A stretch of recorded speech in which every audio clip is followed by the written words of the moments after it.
The town of Newburgh, New York, has a history spanning over 300 years, evolving from an early colonial settlement and a crucial Revolutionary War command post into a modern suburban community. The area along the Hudson River was originally inhabited by the Orenek people, a group within the Lenape tribe of the Algonquin Nation.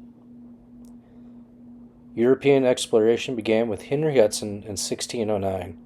In 1709, the first permanent European settlement was established by German Lutheran refugees from the Rhenish Palatinate, who named it Palatine Parish by Quasic.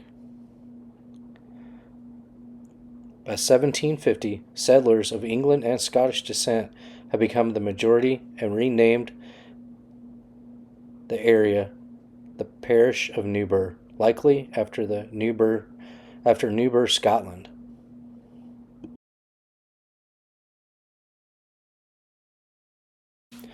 Newburgh played a pivotal role in the American Revolution. From April 1782 to late 1783, the Jonathan Hasbrouck House in Newburgh served as General George Washington's final headquarters and the command post for the Continental Army. It was here that Washington famously rejected the idea of becoming a king, an act of restraint that led to Newburgh being called the birthplace of the American Republic. He also diffused the Newburgh Conspiracy, a potential mutiny by disgruntled officers with an address that affirmed civilian authority over the military.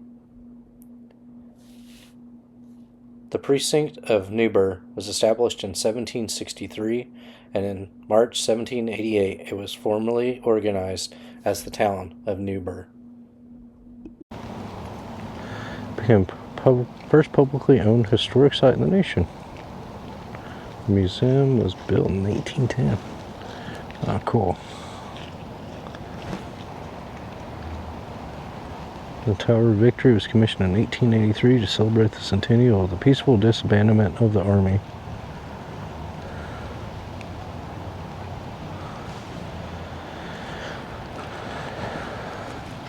We'll take a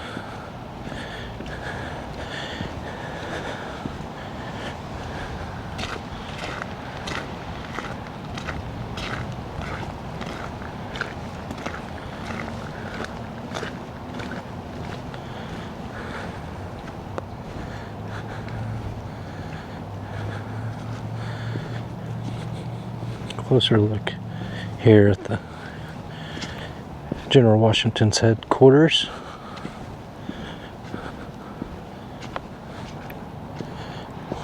This is the old, looks like the old well out in front of the house.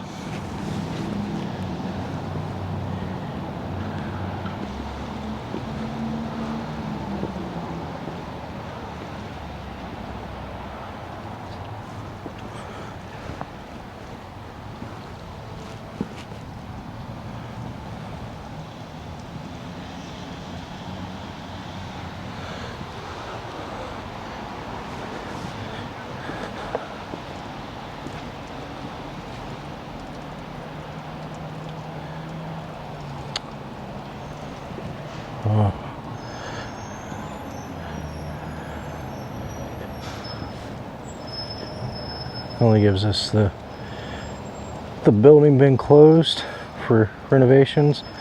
Only gives us an excuse to come back here when it's back open, so we can go inside and check it out.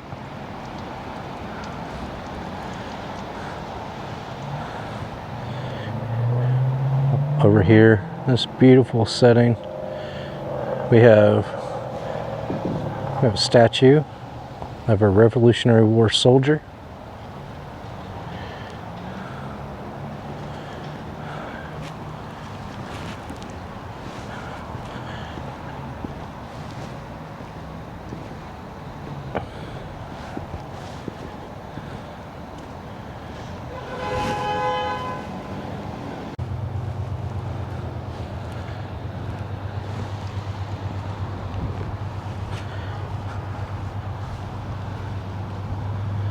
This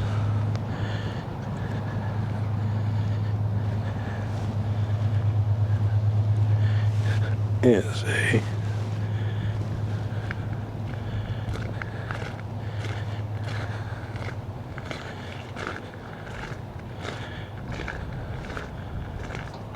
so really can't wait to go in there.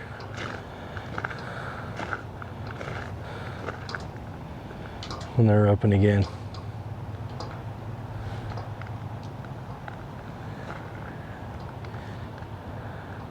Over there's the museum. We'll see if they should be opening up, I think maybe pretty soon, hopefully.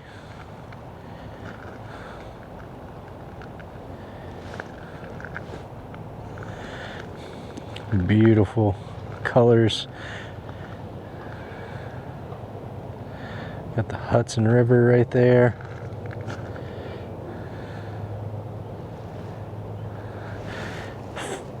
Fog coming off the mountain.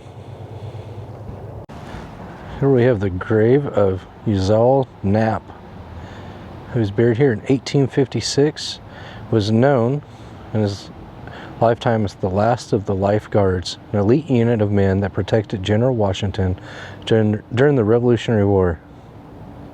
His wife Abigail,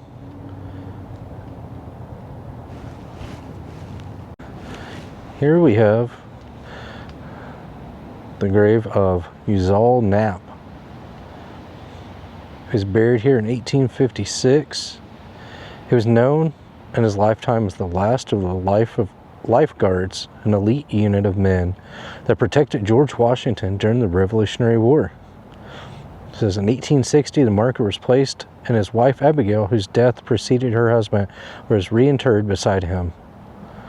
The claim of Knapp's service in the Guard has been disputed, and research in this area continues.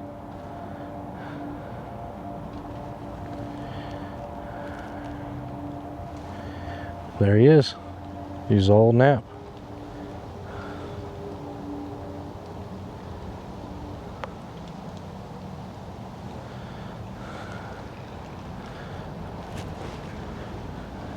And here's where he is laid to rest. He was born in 1759. Monmouth, Valley Forge, and Yorktown.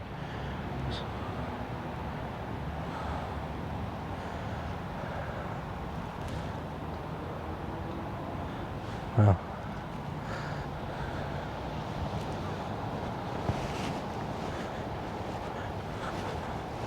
Go down here. Check this place out.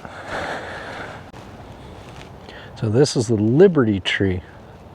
So this placard says, in 1765, outraged colonists on Boston Commons protested British government policies underneath the tree, which became known as the Liberty Tree. Pretty soon after, other colonies designated their own Liberty Trees, an important symbol of rebellion. The longest surviving of these trees was a 400-year-old tulip poplar in Maryland, and it was removed after hurricane damage. That tree, the tree that stands before us right here, was grown from the seeds of that tree. Very nice. That's pretty cool.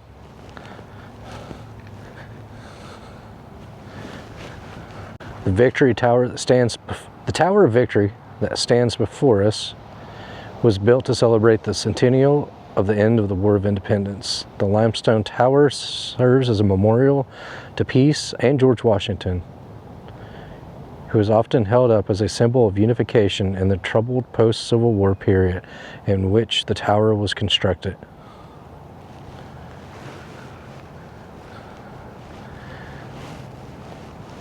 That was a very impressive tower.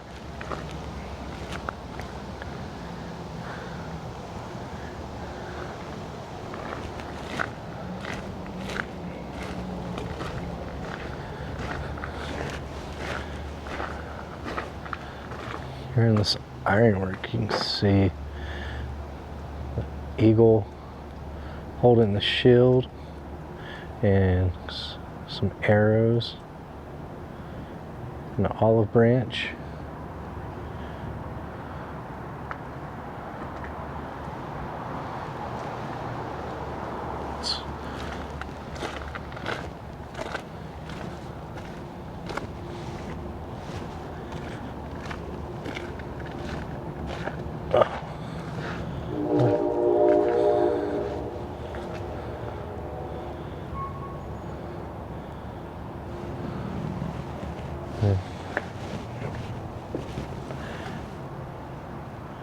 Massachusetts, New York, New Hampshire, of course the United States. I don't know if we can go in here. It looks like it's all locked up. Let's see if I can. What is that in the center? I would love. Maybe we can go around to the other side and see it. Right here shows a depiction or a statue of George Washington. But it is not here. It says it was removed for restoration and they don't have a timeline when it will be back. Hopefully soon. Because man, it's George Washington. He wasn't perfect. He was why we have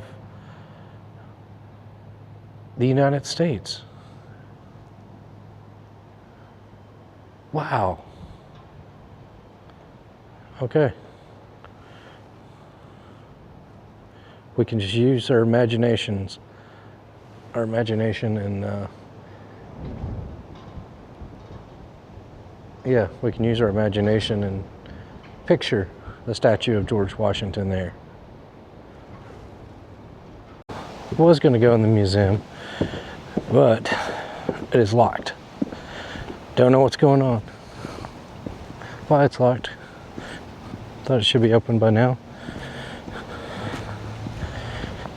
It's okay though.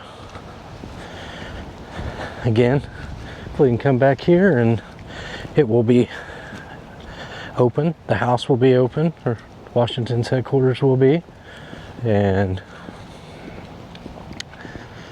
people will check it out.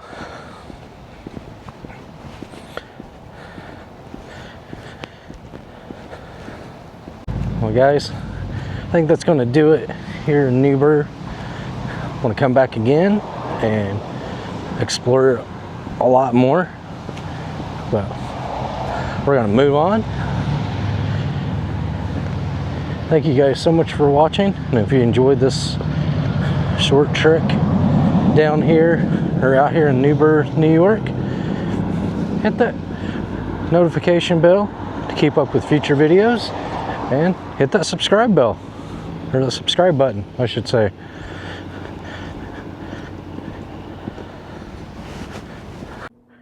This is the Dutch Reformed Church. It was a Greek Revival style church and National Historic Landmark. It was designed in 1835 by prominent architect Alexander Jackson Davis.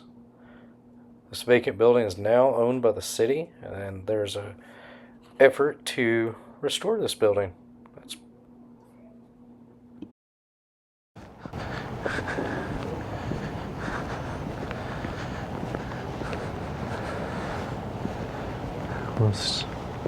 Maybe it used to be a home.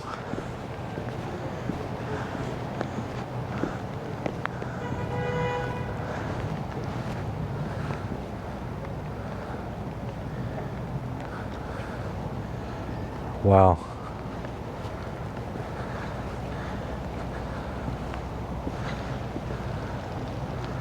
Or they're a home or a building or a business, but maybe a home.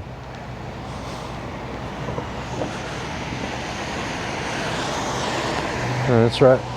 Sitting right in front of the Newburgh Free Library and Board of Education building.